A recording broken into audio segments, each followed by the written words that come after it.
Pemirsa, terima kasih Anda masih menyaksikan Kaltara Bicara, berani berbicara, berani bersuara untuk Kalimantan Utara. Ini menarik, ini pembicaraannya adalah silpa, bagaimana 2 triliun itu adalah nilai yang cukup tinggi untuk Kalimantan Utara. Nah, sebenarnya Ibu, kenapa bisa terjadi silpa ini dan sebenarnya PAD kita ini masih bisa dimaksimalkan dari sektor apa begitu?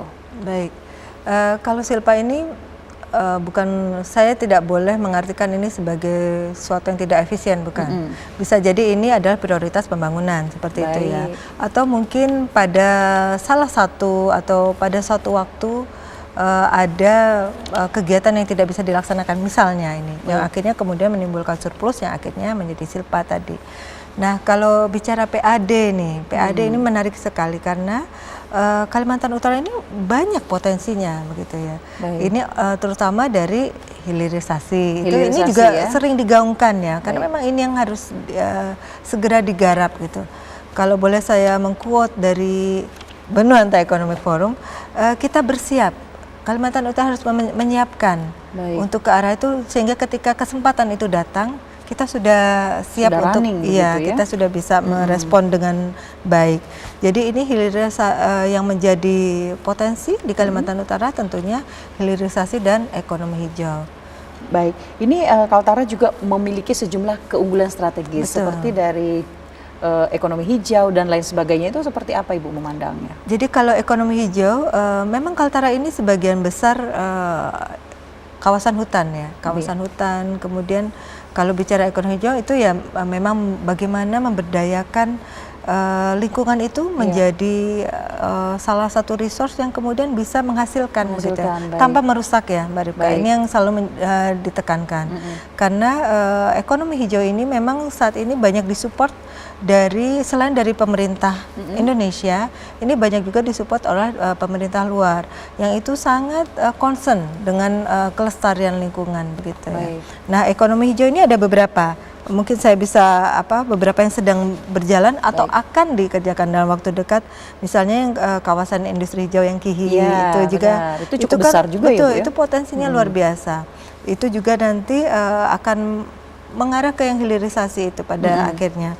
Kemudian energi hidro, kita punya air. Kita di Sungai Kayan itu bisa PLTA ya, betul, PLTA. Kemudian juga yang hutan tadi ini kawasan hutannya sekian, ada satu kabupaten yang sampai 90% adalah hutan begitu.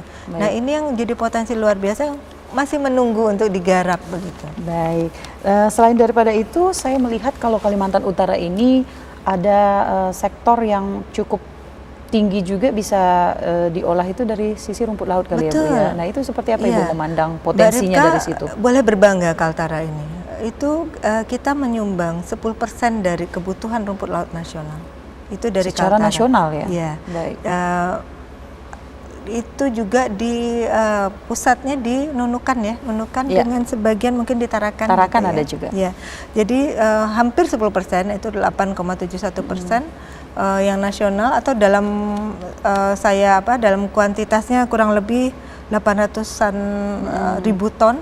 Itu produk rumput laut yang disumbang dari Kalimantan Utara untuk kebutuhan rumput laut nasional. Namun pengolahannya tidak di Kalimantan Utara, itu justru yang punya potensi kembali ya Bu ya. Ini kalau saya challenging Mbak Ripka, karena kalau kemudian saat ini misalnya memang rumput laut dari Kalimantan Utara ini belum diolah secara optimal begitu.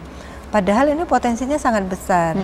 Jadi ini jadi PR buat pemerintah daerah juga untuk bagaimana bisa menghasilkan added value yang lebih besar lagi dari sisi rumput laut ini. Baik, karena pemanfaatannya juga banyak ya, bisa untuk farmasi, bisa untuk kosmetik begitu.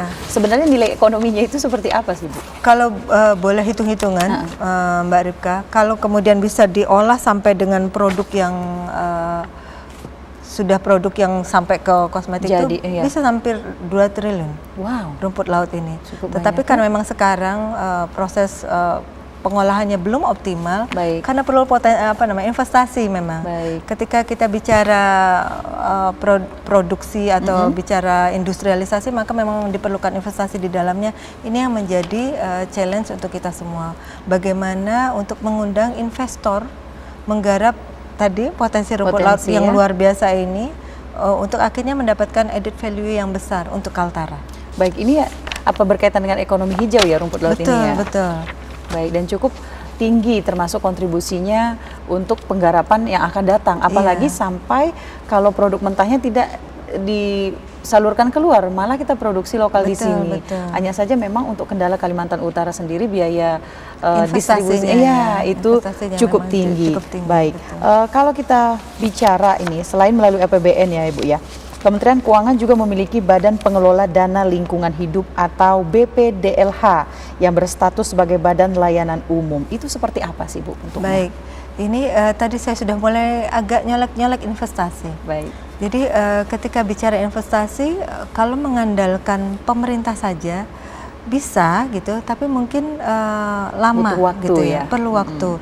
Dan mungkin besarnya juga agak terbatas karena kapasitas fiskal kita juga terbatas. Baik. Nah inilah kemudian Kementerian Keuangan sebagai pengelola dana. Jadi Kementerian Keuangan ini ada beberapa, tadi saya sampaikan bahwa beberapa negara Eropa biasanya sebagian besar ini memang memiliki concern lingkungan hidup. Baik. Kemudian mereka menyediakan grant atau menyediakan loan dengan imbal yang relatif kecil. Baik. Untuk proyek-proyek atau kegiatan-kegiatan yang berorientasi lingkungan hidup. Ya? Nah, dana itu kemudian diolah, dikumpulkan, dipooling begitu. Salah satunya oleh BPDLH tadi. Baik. Jadi BPDLH ini bisa menjadi salah satu pilihan opsi untuk kemudian membiayai investasi yang diperlukan untuk kegiatan-kegiatan yang ekonomi hijau tadi. Gitu. Baik, lantas kaitan eratnya dengan Kalimantan Utara selain ekonomi hijau apa ini yang lingkungan untuk BPDLH? Ini? Iya, BPDLH. BPDLH ini yang pertama saya justru tertarik dengan hutan. Hutan ya? Betul.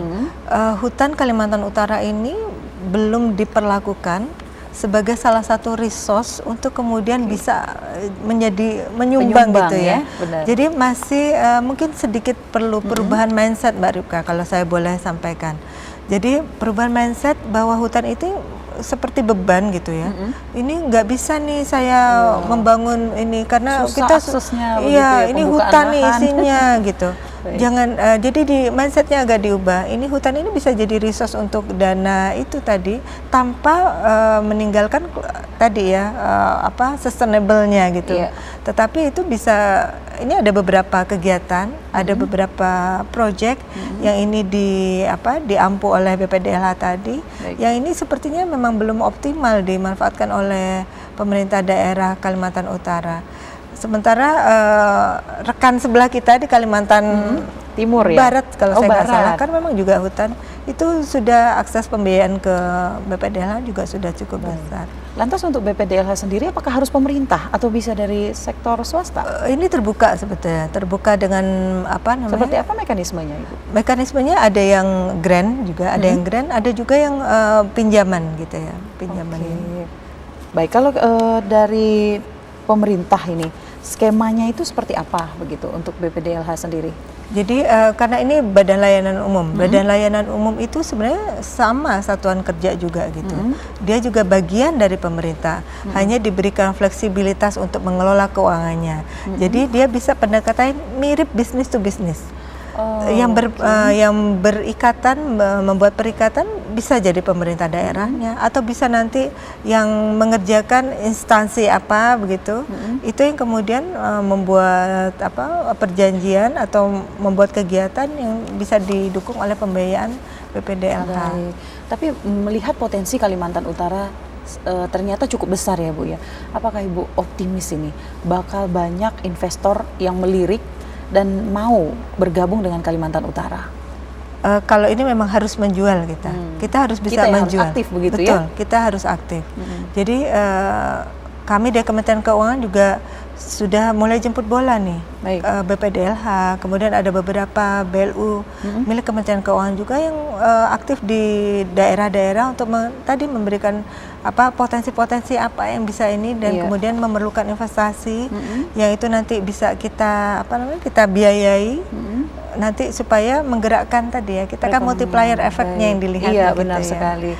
Iya, karena memang dengan potensi yang kita miliki itu banyak sekali memang, contohnya negeri seberang saja pasar yang mereka miliki itu kan lebih besar dari kita begitu. Jadi potensi untuk kita berkolaborasi dengan mereka juga cukup besar begitu. Selain itu ada beberapa kunjungan juga dari negara-negara lain terkait dengan mangrove mungkin, terkait dengan KIPI dan lainnya. Nah, itu kan sudah cukup besar juga penyumbangnya terhadap Kalimantan Utara. Nah, dari Ibu sendiri bagaimana Ibu memandangnya perannya BPDLH ini agar bisa tetap eksis? BPDLH saya rasa kalau untuk di Kaltara ini memang perlu sosialisasi. Baik. Kami di sini memang akan membridging bagaimana supaya ketemu nih. Kadang yang nggak ketemu ini yang membutuhkan dengan yang akan memberikan ini suka nggak ketemu.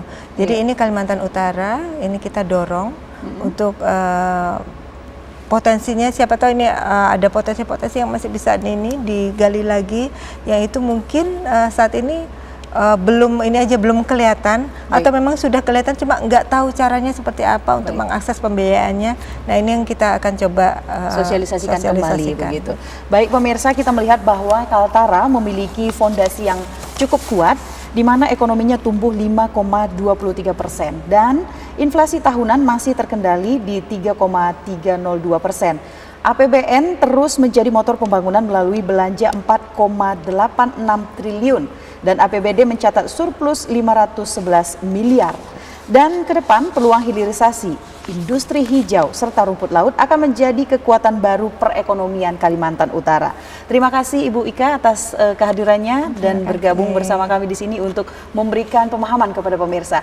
Terima kasih pemirsa atas kebersamaan Anda. Saya Arif Kaginting mengucapkan terima kasih, selamat sore dan sampai jumpa.